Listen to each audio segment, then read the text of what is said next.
giorno di torno girando.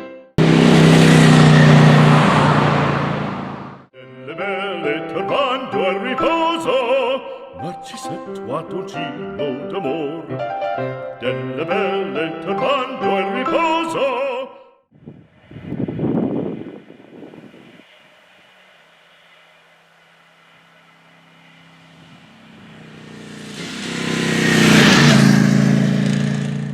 Narcisetto a dolcino d'amor. Non più avrai questi bei panacchini, quel cappello leggero galante.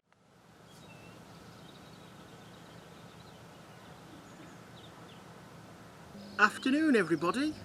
It's been a long time for Michaela, that is. She's out of winter hibernation and we're staying local because it's only still the end of March, the last day in fact, and we're in North Worcestershire. Now, what's been going on? Well, not a lot of course, being winter for any of the bikes. I don't think Michaela's been used since about October, maybe just into November, can't remember really, but something like that. And we're at, well, I'll be honest, this is not quite 1,000 miles update. It's just a shade under, to be honest. But it's a lovely day. The weather's due to change tomorrow a bit and then get lousy. So really, in England, we've probably had our summer the last 2 days.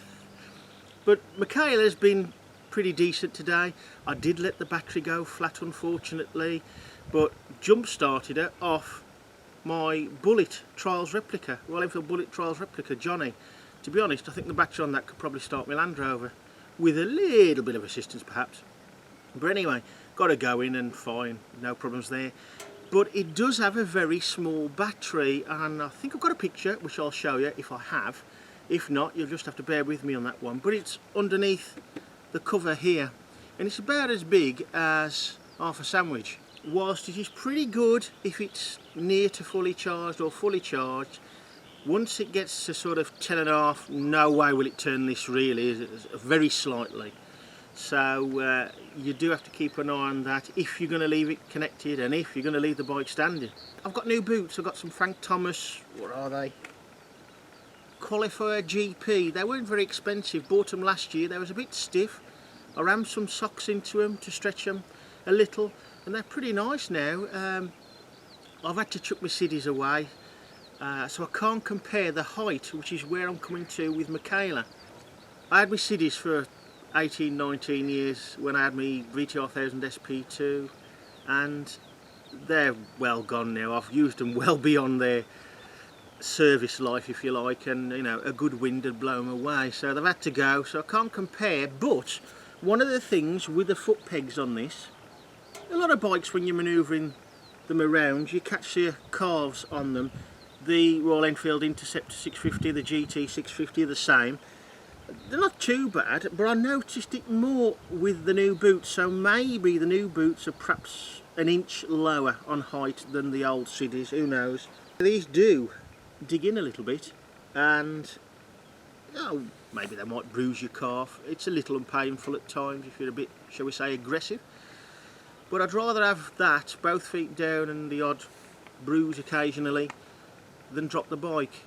And it's only during tight manoeuvres like turning the bike around when you sat on the bike, because although this is a light bike at 200 kilo and light for many classes of bikes at that weight, the turning circle is not great. It's not terrible, but it's not great. And the worst, or rather the easiest time, the most likely time you're going to drop a bike in that situation is if you run out of steering lock and you've got nowhere to go. You can't use the wheel by turning it more to help you balance, and you run out of it. And basically, don't give up if that happens, and try and hold the bike or put it down gently.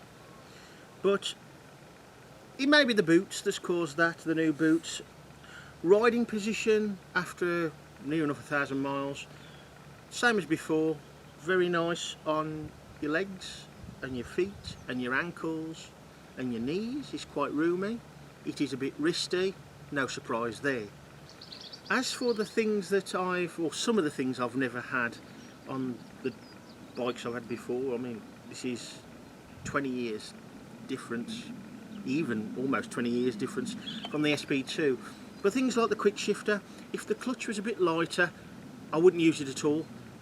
I find it a bit slow, at least in the settings that they are at the moment, which is full power, sport mode. I won't put it on track mode because it'll be a bit too harsh for the normal road.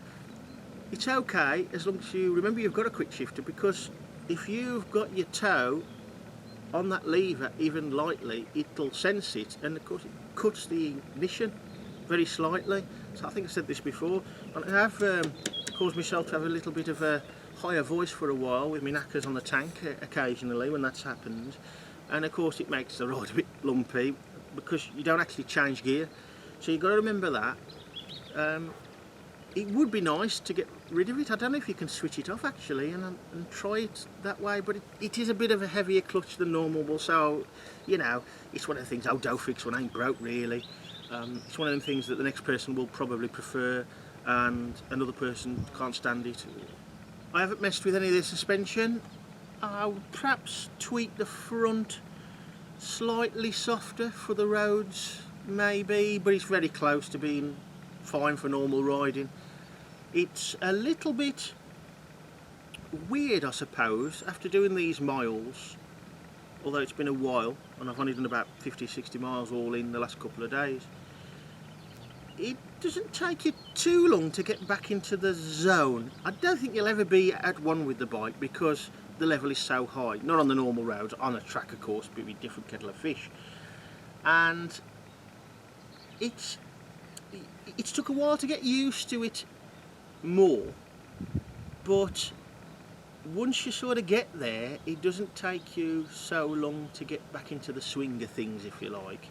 Of course, its performance level, it's so high, you ain't going to get anywhere near it legally on the roads, and I don't mind that. I like to pot around on it. It's been to work the other day, a commuter, and it's a bit warm, and that's, I knew it of course before, but it gets warm, certainly left side. Once you're doing 40-50 mile an hour, it's about 20-21 degrees today. Once you're doing 40-50 mile an hour, it's fine.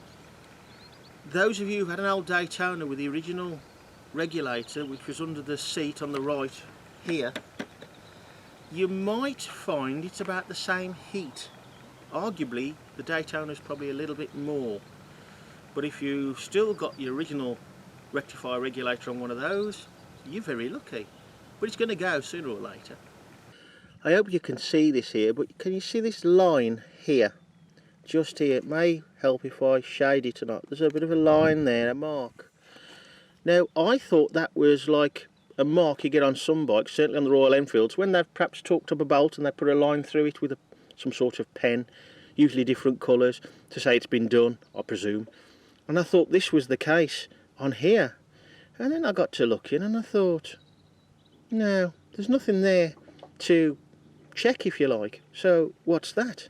And there's nothing anywhere else like that in these marks. And what it is, or was, underneath here, there's a clip for the hose to the master cylinder there, the reservoir, and it was catching and causing a mark. Battery's under there, and then there's a bolt to get the battery cover off, just one. It's sort of a battery cover come clamp.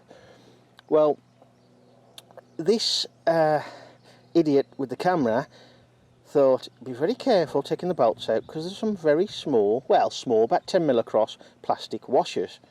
Be very careful. And I was, except for the last one. And in doing so, I lost the washer and I couldn't find it anywhere. I searched and searched and searched. I even took photos of the ground so I could zoom in later. I couldn't find it. Found some online, not via eBay, but I found some online. And they weren't that expensive. They're about £3 for 10, I think it was. Proper Ducati parts. The trouble was the postage was £6, and that was just from Croydon. So, yeah, the parts themselves wasn't too bad, but because of the lockdown and that, the nearest dealer is Worcester, and I thought, well, it's just easier to get them online and get them posted. In the future, of course, it'd be easy trip. It's only, what, 20 miles to Worcester or something like that. One thing I have noticed that I have never had on another bike is wind. Not from me, the front end. Now this bike is, as I said, light. 200 kilogram is light.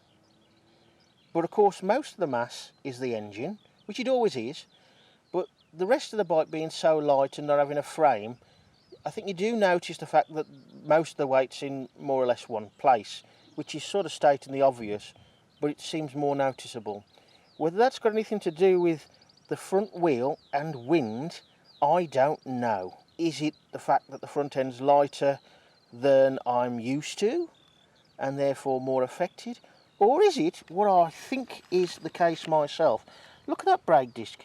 It's quite large, isn't it? And although there's holes here, there and everywhere, through the brake disc, through the wheel, you've got another disc on the other side, of course, I think it's the wind blowing on the wheel, on the side, at times, and because there's so much of the disc and the caliper there, both sides, it's acting similar to a disc wheel, and therefore it seems more easily noticeable, if you like. The wind, and it ain't been out in really heavy wind, just perhaps a bit gusty, and this was back end of last summer, and it just seems to catch the front wheel somehow. Anybody else had that? Let us know. Now this is the rear indicator and mudguard holder. It's rather ugly, perhaps, as somebody told me once, and I just turned around and said, well, that's all right, because when I'm on it, I can't see it. But it is a bit, well, it does stick out a bit, but of course, I suppose EU rules and all that, and no doubt other countries, so you can't get too close to the rear wheel. But under here there's a bolt, and it used to come loose. I suppose really this is about the only thing that's really happened to the bike in my time anyway. The mark on the steering damper, that was already there, but this bolt underneath here, and it's awkward to see, you might see it, I don't know, the lighting's a little bit awkward, but I just Loctited that in. She's a tad dusty at the moment. Certainly the rear wheel is quite grubby. She's probably due a bit of a tweak on the chain adjustment, and really that's about it. As I say, I've only done just under 1,000 miles since I had her. Of course, if things begin to get better regarding the virus restrictions, she'll have a lot more use than she did last year. Of course, I didn't have her to the back end of the summer really. Well folks, I think that's it for now. I have a negative. We've got to have a negative, haven't we? Because there ain't really that much of a negative. Because of the warm weather, I'd like to thank all the smokers and vapors in the cars with all their, shall we say, fumes coming out. It's really nice, but I'll get my own back with jungle in a few months' time. And we don't end on a negative, do we? So, boots. You might say them a negative. They're a bit loud, but they're pretty good actually. I think that was only about 120 quid. Not waterproof, and I didn't want black. I'm fed up of black. Everything's been black for most of my biking time. I was going to say career then, but no. So I thought I'll have something with a bit of colour, a little bit of red of course, to go with, not match as such, but go with the Ducati, and of course smelly. But ideally I wanted more red than white, and no choice I'm afraid. This was the choice, this or black.